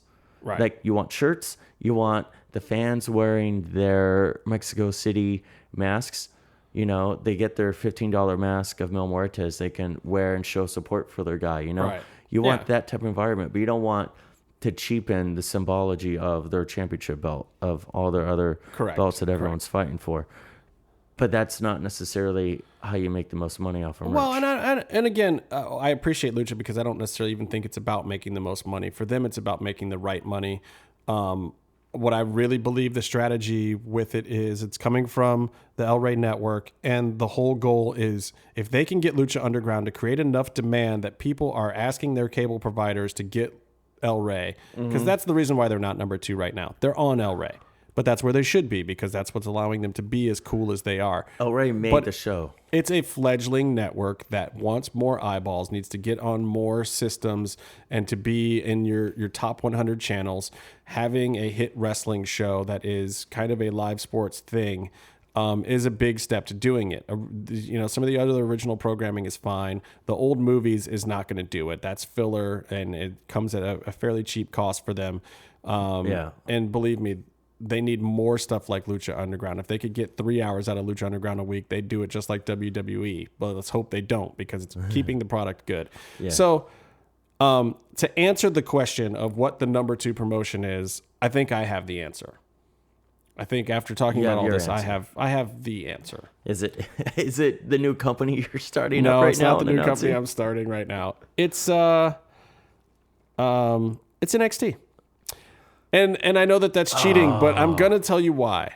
I'm going to tell you why it's NXT. Because WWE has done it to us again. They have taken over so completely to the point where they now have the number 2 independent non-WWE show as one of their own fucking shows. It's gross. It makes me feel icky to even say it, but they're fucking winning with NXT right now. Yeah. They're fucking winning. They're cleaning up. It's good though. It gives somebody else an opportunity to really become the number 2. But I mean, and I have to give it up to WWE because they worked for it, because they went through the Sci-Fi Channel version of ECW. Yeah. Then they went through the 2 or 3 different incarnations of the fucking game show version of NXT. Oh. And then now they're in this weird Full Sail, occasional pay-per-view, live event, whatever kind of level thing with NXT, where they're really developing stars and they're letting it happen the right way. And it's very unusual for WWE. They did suffer through having to employ Alex Riley for a while. But this is a company that does not learn from history normally. Yeah. WWE is not a company that I expect to do something weird and unusual, and they did the right thing. Like originally it was they were making a spot for ECW, the whole Monday Night Wars and the bringing the WCW and WWF and ECW, kind of bring them all together. They had this huge roster for a while. They had a place for it. And instead of just squandering it or just letting it go away, they just kept working at that hour of television or 2 hours, whatever they were doing with it, until they finally found something that works. And that's hard for any company to do. They actually let it have the time to grow and nurture into something right now that might be the saving grace of their entire fucking company. Well, for people like us. It's But I our mean, these favorite kids part are of moving programming. these kids are moving to the main roster now, and Well, yeah. and when the superstars are not there, don't get me wrong, there's still plenty of non NXT superstars around WWE, and they'll be getting better and healing up and coming back and ruining television all over again soon. You'll start to see them slowly trickle in, and it'll be just like you were watching the show 5 years ago. I mean, their pay-per-views are dominated by their homegrowns now. Yeah, and I mean, look, these guys, they're coming in, they're doing the work, and they're starting to get over, and it's made for some bumps up on the big show, but at the same time, down on NXT, everyone's like, you watch NXT now to see what the next big WWE thing is going to be. Yeah, I would say this though: the ratings on Raw have been pretty low. Good. And but but I think that their episodes, their shows have been. I don't really watch so much, but I'll tune in every now and then, and I think their shows are among some of their better shows in the recent year or two. Yeah. But you have AJ Styles, okay, but after him you have even Dean Ambrose or Kevin Owens. Those guys are good, but like you said on one of the past episodes, WWE didn't condition you to buy a ticket for them yet. No, they haven't. But they're suffering from that. But they can. Yeah. But I will say this about what you're saying about how NXT has overcome or succeeded. Yeah. Despite a lot of WWE characteristics. And props to everyone at my alma mater of Full Sail who helps out on that show. Because I did go to Full Sail, and no, there wasn't a fucking sweet wrestling show being filmed there when I was there. Can you get me a ticket to? No, I probably can't. It's been a long time since I went to Full Sail. But WWE, they grab the top talent and they have the top production value around the world, more or less, with wrestling, with agents, you have your writers, but you have your wrestling agents running shows. I mean, they had Dusty Rhodes teaching promo class. WWE should have that on the main roster instead of having it in development, Yeah, but those guys who have been around for 10 years aren't going to listen even to a guy who's been around 30 years, right? Which is sad. These other kids, they don't have a choice. But it's you want to get over, listen to this guy till you got to get over. Super eager to go sit in a room with him. I would be too. But I would say that this is an instance where they have all of this talent, but then all these great minds, all this wealth of experience, and then they took out a major component that's kind of gotten in the way in the past. They took out Vince McMahon. He doesn't call the shots down there. Right. Well, I mean, this is like if OVW in the late 90s had been on TV. Yeah. You know, when John Cena or those guys were coming up in the Prototype. You have eras. I mean, there was a bunch of them. What was Batista? Oh, I don't even remember what gimmick he was doing. But I mean, all those guys came out of there, and then they came up to the main roster. And what happened? They did not necessarily get over. I mean, they were in Triple H's stable or whatever, Evolution, and they weren't over at first. Randy Orton had Evolution, and then he had Legacy. Yeah, and it's like him and Ted DiBiase Jr. just doing a bunch of stuff, looking like they needed to work out. Right, and so and that's kind of the process at WWE is they have this long thing, but I think they've shortened the gap with NXT. I think they have become their own number 2, which kudos to them because, damn it, once again, they have a monopoly on the whole freaking market. But Lucha Underground, I'm going to put ahead of TNA at this point because I see Lucha Underground's numbers going up steadily. There are more eyeballs and more people watching Lucha Underground every week because there's people's thoughts about Lucha Underground go one of two ways in most cases. You either have seen Lucha Underground and you're a wrestling fan and you love it. Yeah. Or you have not seen Lucha Underground, so you don't know and don't really care yet. There are very few of the Jim Cornettes out there who have seen Lucha Underground and dislike it. Their female wrestling, I think, is very divisive. I think some people don't like that or unprepared to be able to digest it. Maybe. And maybe I could see that as a criticism if that's not your kind of thing. Aside from that, though, I mean... Yeah. There's hard to, I mean, they deliver as far as a wrestling program. Yeah. So we'll see. So speaking of Lucha, let me get into a little bit of this episode because there was an episode this week and it was once again pretty darn good. We're almost an hour and a half into a Lucha Underground show. And we haven't talked about, well, we have to, but we sort of did. It's Masked Mats and Mayhem. I mean, we talk about fighting, we talk about wrestling, we talk about Barack Obama. Also Casey isn't here this week. He might be... Okay. No, look, not Casey's fault that he's not here. Totally because of my scheduling. I have stuff going on and job interviews, and Mr. Byron is leaving town. So we actually changed the schedule. Casey, however, could not change with that because he has a shoot job and has to do real things. And sometimes you'll have to do real things. And the podcasting world is not necessarily very supportive of that. That being said, Casey, you're a bitch. I'm not going to argue that. I'm not. What happened this week? Well, Casey was on TV. He got into Famous B's 423 Get Fame promo. They gotta watch how much of Casey they put on the show. What? Or else No, come on. They're gonna get like a. Look, I hate Casey as much as the next guy, but at the same time, Casey on TV. I mean, he's a big, giant white guy in the middle of a lucha libre arena. You're gonna have. He's gonna stand out. The Parent Teachers Council is gonna start writing letters. I mean, if you were going to as many tapings as he is, you're a big, white, gingery looking man. You would stand out on camera all the time too. If I was, I think at some point they would incorporate me into tag matches. They'd be like, they'd just be like, "Oh, you're a wrestler for sure." I need a break.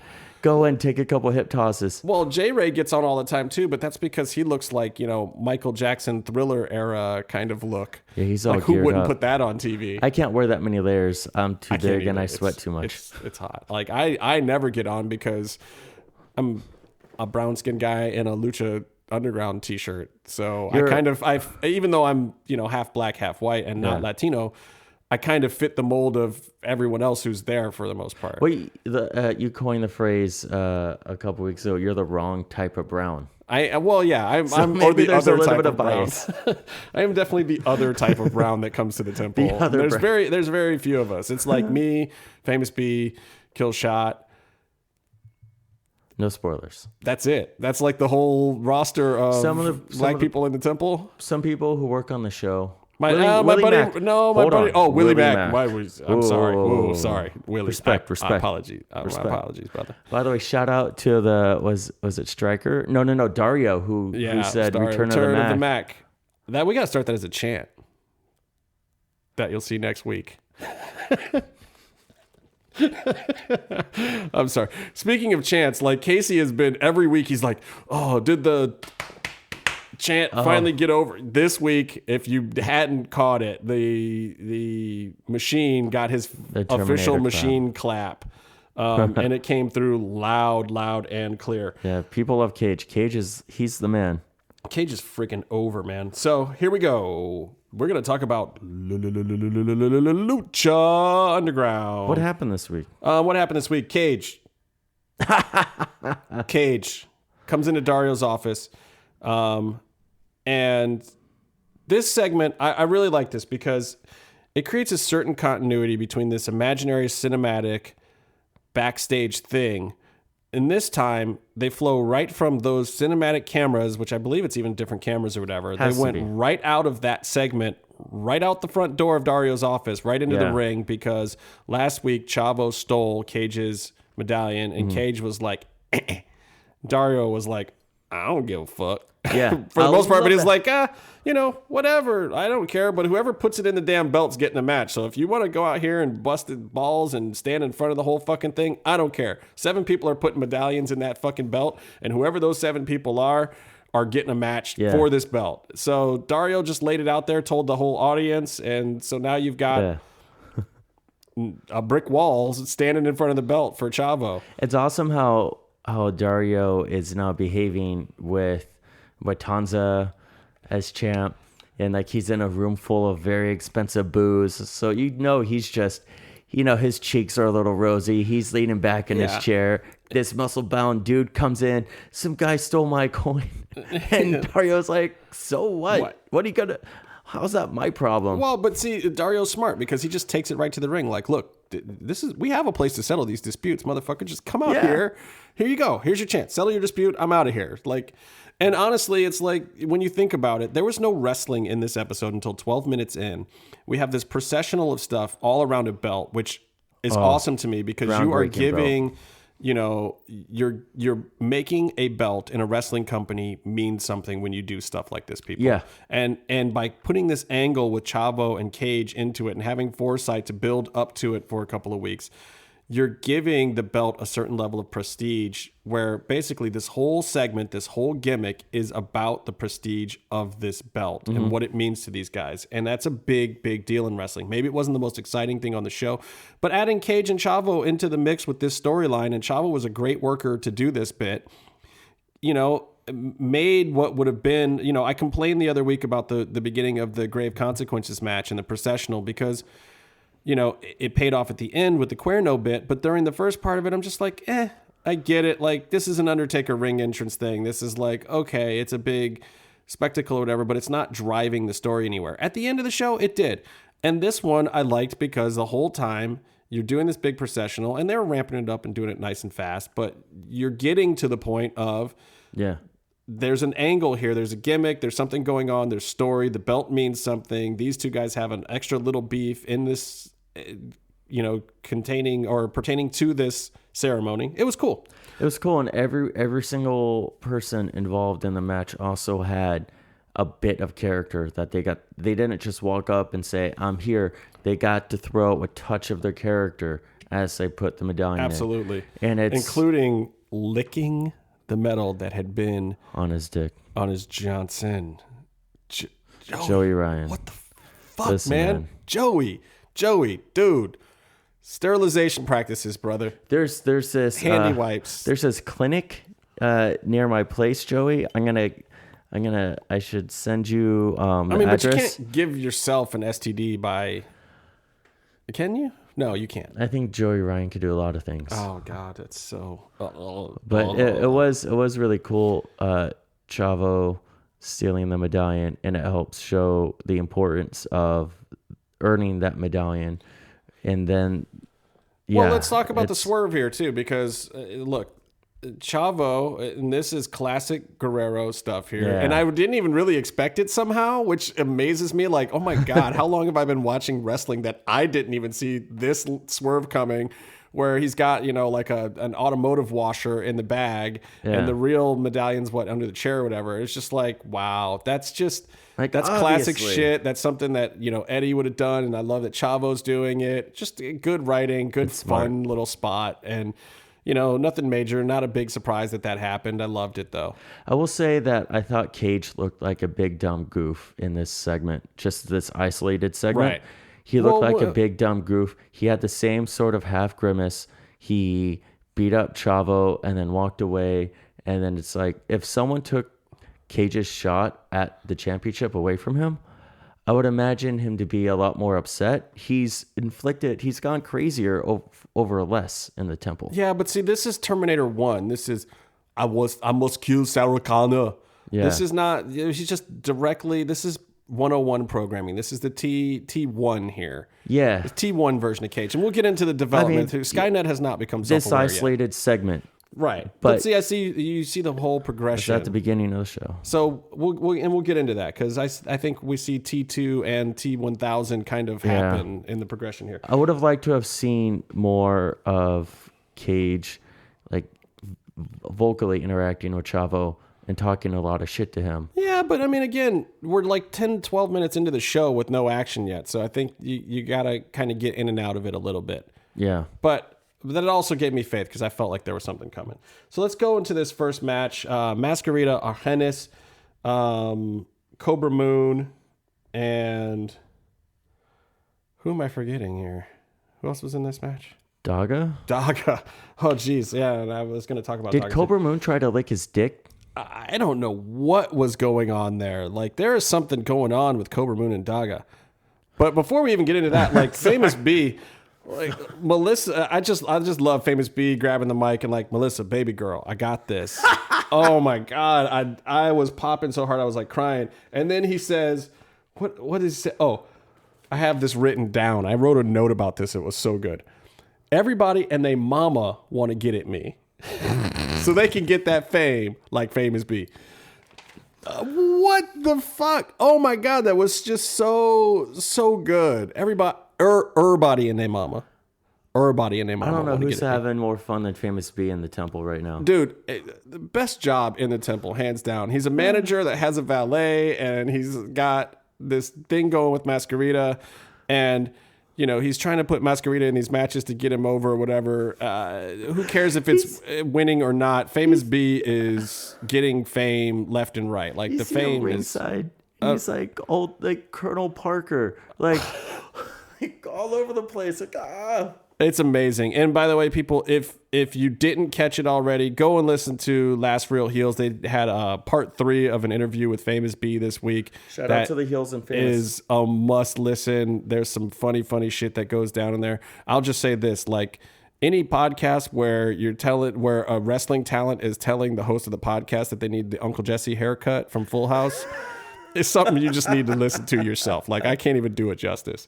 But so, yeah, not a lot to say in this match. I thought I like seeing Daga work with the bigger guys a little bit more. I think it was a little strange seeing, you know, somebody who's famous for strong style working with these particular wrestlers. Argenis, sure.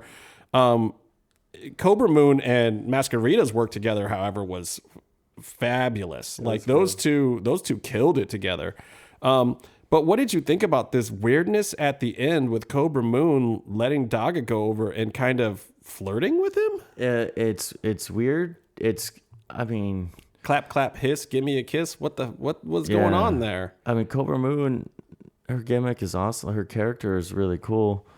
I don't know how I necessarily feel about having characters give away wins when you're trying to establish how much they matter, but I think but that tells me that there's something at play. I mean, she either wants to try to recruit him or she wants to get on his side, or maybe she's just horny. I don't know. Well, I mean, but it was clearly initiated by her. Like, yeah, no, she was like, I wouldn't be surprised if a guy like Daga was trying to push up on Cobra Moon. She's, you know, she was trying to get after him. Snake skin. I kind of want to see what happened. Daga was kind of scared of her. Herein lies the rub, people. Lucha Underground does it to us again. They give us a 4-way match where you think that the big storyline is Famous B and Mascarita or something that's going on there. They throw in this one little fucking thing. There was a little hint of it at the beginning with that weird lick or whatever that happened in the ring. And then there's this moment at the end with Cobra Moon, and you're just like, what the fuck? Want to see where it goes. And you just want to see where it goes. You have no clue. Shout out to the nail in the coffin, by the way. All right. Vampiro called the nail in the coffin. What was the other? Did you see that? Yeah, he did. That was kind of cool. No, there was a couple other things that there was just some awesome references, and I didn't write them down, but they were on. Yeah, it no, this week. commentary as usual was really great. Vampiro is just, I kind of, I don't know, because I used to be a huge Vampiro fan from WCW. Oh, same here. And it's just, I don't know, every once in a while just feel very fortunate that he's on Lucha Underground. Like I feel very fortunate that he's really come into his own too, because at first it was a whole lot of, hey brother, and whatever. And it's just like him and Stryker have brought each other's game to another level, I think. and they're doing their thing. You're seeing kind of the best representation of them that they can do today. Yeah. So the next little thing was the vignette with Marty and Killshot. I think Which I thought was interesting. I mean, the Marty stuff was hilarious to me. Him coming and reporting at attention, and then he said he heard from Lance Corporal on Lucha Underground about a match tonight. I was just like, it was so random and funny. It was just like, wait, Marty, it's so perfect for his character too, because like, you're just pissing this dude off for no reason. So Lucha Underground's only a Lance Corporal? I guess so. Sorry, we got to do some woos and chews because I need to eat a granola bar. Woo! Yeah, to get the thing. Yeah. Woo! We don't do woos and brews on the show. We do woos and chews. Some of us do woos and whiskey coffees. Where whiskey around coffee? Yeah. I didn't realize it. Sorry, Jay. I think I broke a tooth. Coffee so fast. You picked the food that had the noisiest wrapper and the noisiest consistency of food. I was hungry. My blood sugar was low. You got to do what you got to do. All right, so I will. What stood out to me is the military thing is beginning to come off cheesy to me, and at first I thought it was cheesy on both accounts, and then I felt that Killshot in this thing was a little stiff. I think Marty is just the heel mimicking something I'm not really that into at this moment. I mean, I think Marty's kind of great, but I also think at this stage, because we've also been going to the shows, so watching on TV, both these guys are just still relatively new, and their new sort of pay attention to me. Evolution of the character. Well, see, now, and for me, that caught my eye, and I loved it. But I can see where you're going. Like, do you feel like they worked this match too stiff? Because there were some hard spots in there. We're talking about... No, I meant stiff acting. Acting-wise. I think Killshot... I thought Killshot's acting was a little flat, but at the same time, I thought Marty's stuff was great. And Marty was over the top. But yeah, I thought Marty was great. You thought it was too over the top in the backstage? No, I think, though, that it just makes Killshot look more stiff. Gotcha. But also, with regards to... But isn't that what you want? I mean, isn't the gimmick that he is a little bit of this stick in the mud and he's looking for his military buddies and this other thing? I mean, isn't that... I can see that. I think that's kind of where the angle has to play out to a certain extent. I can see that. And maybe it'll be a little bit of a heel turn, or maybe it'll face turn. I think he's being positioned as a tweener intentionally, and I think that maybe the writers are going to kind of let the crowd decide whether or not this Killshot character is going to be heel or face. I also don't know why in the middle of their hand-to-hand exchange, Marty reached for Killshot's dick. You don't understand that? He's creepy and weird. And he's a trust fund moth. I'm just saying. I mean, it's not something I would ever do, but it kind of made sense for him to do it because he's just fucking creepy and weird. I guess. Yeah. And poor Melissa. By the time they get this match to the ring, Marty is so icky and creepy and weird when he just rolls up on her. And poor Melissa has just like not gotten through any straight mic time in this show. Famous B cut her off. Now Marty is drooling on her shoulder. I think she should also by now know to let Famous do his thing. Well, Famous is fine, but the Marty thing, like, I think she needs to just file a restraining order. I mean, also, like, she has elbows. And I don't know. She can elbow the guy in the face. I don't know that it's a work. That's my other problem with it. Like, is this like really too creepy? Is this unprofessional in the workplace? Like, is he taking a gimmick too far? Did they make the gimmick because they knew they couldn't get him to stop? Man, that's what I'm saying. Like, I think that somebody in the back was like, "Oh, it's hilarious when Marty does that thing," and Melissa's probably just going, "No, really, it's actually gross, guys." There's going to be a lawsuit until a writer had to vouch that it was a quote unquote character. Yeah. But no, as with this match though, what you were talking about earlier about how there needs to be how stories are enhanced. They can't survive on work rate alone. This match to me, with the crowd and everything, it just felt really flat to me. Really? And that's amazing because I popped harder for this match than the Gift of the Gods match. Well, yeah, I think. Yeah, I don't know, but Killshot's one of my favorite guys right now. I won't lie. And if somebody else would disagree with that, I wouldn't say that they were wrong either. I like them, and they're some of my favorite performers now live, and I think it's going to change in the future without getting into spoilers. But this match it had two guys who you had backstage vignettes introduce them to make us know on the show, watching the show, we're now told, pay attention to them. They're right. good. Now invest your time in these guys. And that's what I think and really... live, you could tell everyone in the crowd sat the whole time through. I don't think, it didn't look, not sound, it didn't look like there was any heat during the match. Right. Because these are guys who are low card sort of jobber season ones. Right. And I think that this is the match that's going to bring them both out of that. I think the reaction that I was seeing kind of on Twitter and from other people who were watching the show last night, I think a lot of people were like, "Whoa, I was not expecting this to be a match that I should give two shits about." And you know, yeah, I think so. I tweeted out a lot about it because I think that Killshot and Marty both are two stars to watch in Lucha Underground. I think these guys are going to be huge. I am dreading the day that some other promotion tries to swoop them up because I think it'll probably happen. These guys are going to make a huge name for themselves in the next 2 or 3 seasons, probably in Lucha Underground. And then if somebody swoops them up, you know, I could easily see, especially Marty. I mean, he's got ties back to WWE. He went out on an injury, right? So he could get called back over there one of these days. And please don't leave, Marty, because I love the stuff you're doing. But it's and Killshot's moves. But at the same time, complaints I've heard about Killshot are that maybe the stuff that he's doing is too risky and trying to get himself over. And what do you think about that? Like the Death Valley driver on the apron, I know is a questionable spot to some. Seeing Killshot season 1, and he has the double foot stomp, and he would miss it wildly in season 1. He just seems like he's a little too sloppy to be doing those types of risky moves. Season 2. But how do you get better at doing them? Well, yeah, right. Season 2, he's looked like a completely different in-ring performer, which is phenomenal. But you mentioned Death Valley driver spot on the apron. I loved watching Sami Zayn get stretched out on a powerbomb on the apron. I think it's hard with the escalation of spots and moves to have a good, legit stretcher spot anymore. And I mean, I liked that spot here because they at least played it out to a full 10 count for both guys, where they both rolled in the ring at 9. But yeah, that's the kind of spot. That's a match ender. Yeah, you take an apron bump, and it's supposed to be the end of a match. That's all. Driver's a finish by itself, right?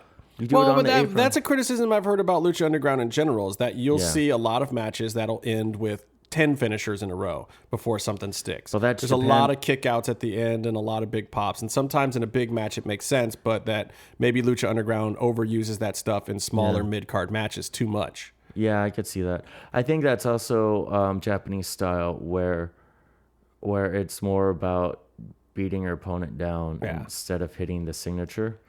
So maybe you hit 3 different signature finishes to get the win.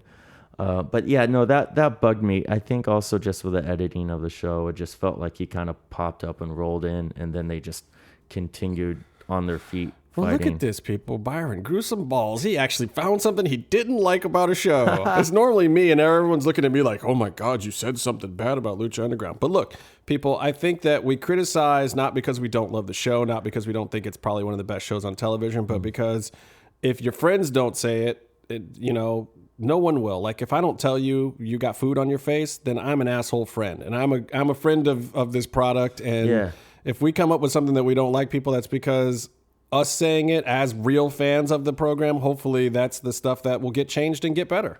I got to move into the last match because I got to run. Okay. Now I'm the bitch who's got to leave. But solid post-match segment though, and I think this is the beginning of great things to. I think this is going to be their stealing the dog tags. They'll have a little feud, and these guys can make each other. It could be their Rock Triple H program where they take each other up from the mid card. Yeah, you know, I hope so. I really do because I think.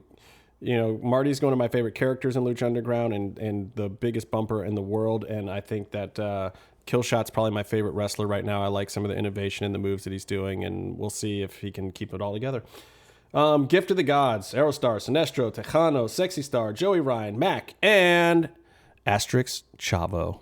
Chavito. Look, you just need to watch this match. I'm not going to talk about it long. A, because I don't have a ton of time, and B, because there's not a lot that you can put into words about some of this stuff. I mean, there was one point in this match where I thought that somebody hit the gravity switch on the side of the wall and everyone was just hovering in air. There was so much high flying and crazy awesome spots in this match.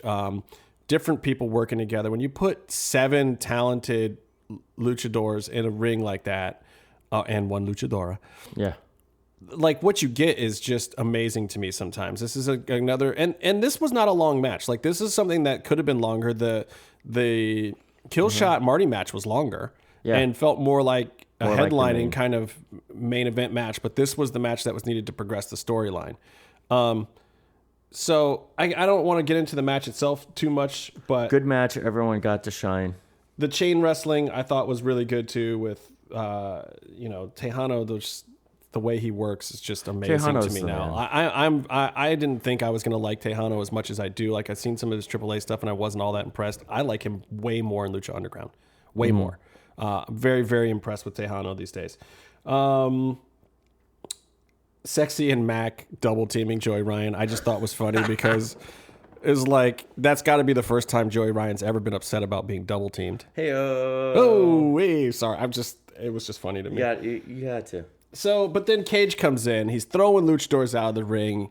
This is Terminator 2.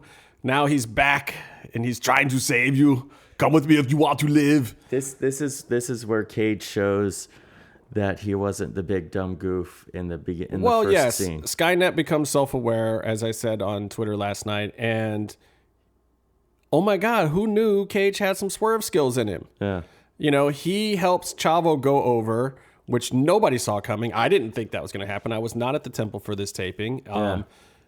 I was like, wait, what are you doing? At first I'm thinking, you are a big dummy. Why would you put Chavo over? And then it all made sense. Well, I thought at first he was clearing the ring so he could have Chavo one-on-one. Right, and just beat him up and then somebody else would come in and get a pin or whatever. Yeah. But he actually puts Chavo over, and this is smart. This was the smarts. This is Skynet, people. The world. This is Judgment Day right here. The world is going to end. The machine just became self-aware and realized that the best thing to do is put Chavo over. One guy has the belt, all 7 medallions in one place, and then next week you can just kick the living shit out of that guy. Yeah, he gets to do 2 things that he wanted to do. He gets to beat up Chavo, and he gets to win the belt, which is amazing. So kudos to Cage for having a great plan. Kudos to the writers for writing a great plan for him.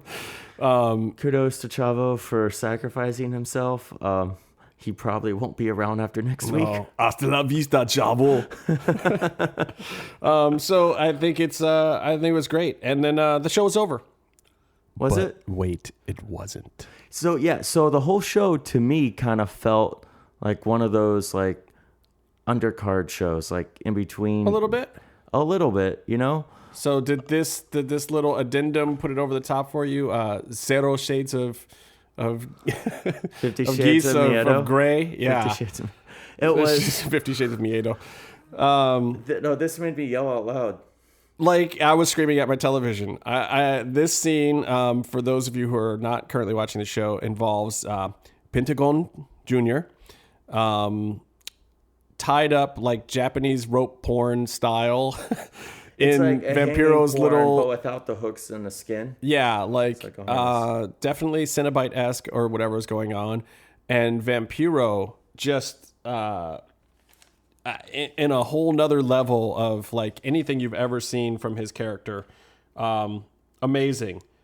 Like he says, the monster broke you in 2. Now I must break you again. Like just and yelling silencio at him and just going off. And then he also says, Ian tried to control me with those pills, but that didn't work. So he's referring to his shoot self in third person as if it didn't work. So I guess Vamp's off the meds, and he's kicking the crap out of Pentagon to get him back in fighting shape. This is the Vampiro that we needed in WCW like 15 years ago. Oh my God, yes. Like, I'm scared of this. And then he brings out the barbed wire bat and says, what you just experienced was nothing compared to what he did to you, but it's even more nothing compared to what I'm about to do to you. And then the show's off the air, and it's just like, what the fuck happened? Like, Vampiro is beating the shit out of his boy with a barbed wire baseball bat while he's suspended from ropes and still paralyzed. Yeah. I hope that Vamp's Spanish is really good and he understands what Pentagon's safe word is, because it looks like they're into some really rough stuff. I mean, this was insane, but where's it going? I don't know. I mean, look, Pentagon's been off TV since being the only person to go through the announce table. Yeah. Well, Vampiro's out of his mind, like insane and dangerous. But do we want to curb that, or do we want more of that? No, I'm just saying, like, Vampiro is just off the charts. And if Pentagon is going to walk out of that room, he has to get that whack job's approval. Yeah. And then what kind of Pentagon is that going to be walking around the temple? It's going to be nuts. Well, all I can say is I'm looking forward to it. Another great episode of Lucha Underground. Hopefully you enjoyed this episode of Masks, Mats, and Mayhem. I'm Justin Harvey. That's Byron Turk. Yep. And until next time, stay calm and stay in the mix.